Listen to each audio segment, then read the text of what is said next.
Yun. So ayun, good day mga boss. Meron tayong ditong dalawang klase ng fuse. Itong isa yung typical na fuse blade na automotive, and then yung fuse breaker naman tong isa. So ngayon may experiment tayo, tatry natin na i-short yung dalawa kung alin ang mas magandang gamitin. Yan. Kung ano ang pagkakaiba ng dalawang ito. So may nakalagay na ako ditong wire, nakalagay na yan dyan sa positive, and then itatap na lang natin dito at i-short natin. Titignan natin kung alin mas maganda gamitin sa dalawang ito, yung fuse blade o yung fuse breaker. So anong pagkakaiba nitong dalawang ito? So ilagay na natin to. So ayan, pero bago ang lahat, try muna natin i-battery voltage kung talagang may karga yung ating battery. So ayun, meron tayong 13.25, so full charge yung ating battery. So na-connect ko na yung ating fuse blade. So itatry natin, bibilangin natin kung ilang seconds kung magbabasted tong kanyang fuse.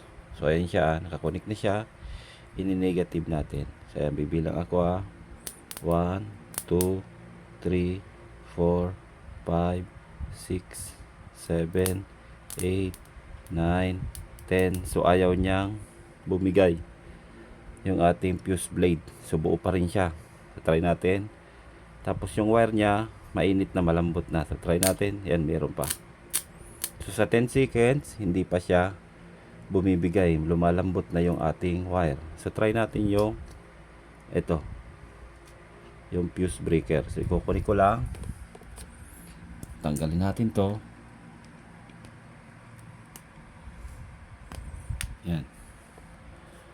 So pag nakadetect to ng short circuit, aangat tong kulay pulang ito. So tatry na natin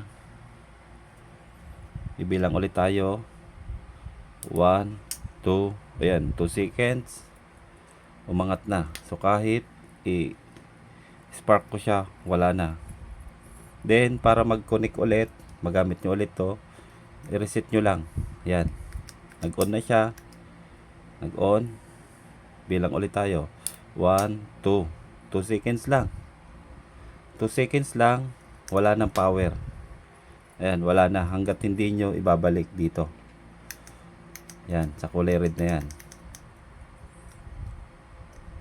Yun, na-connect na. Then bilang ulit, 1, 2. Yun. So ang kagandahan nito, hindi ka na palit ng fuse blade. So magagamit mo siya, parang breaker na siya eh. Yan. Mag-on siya.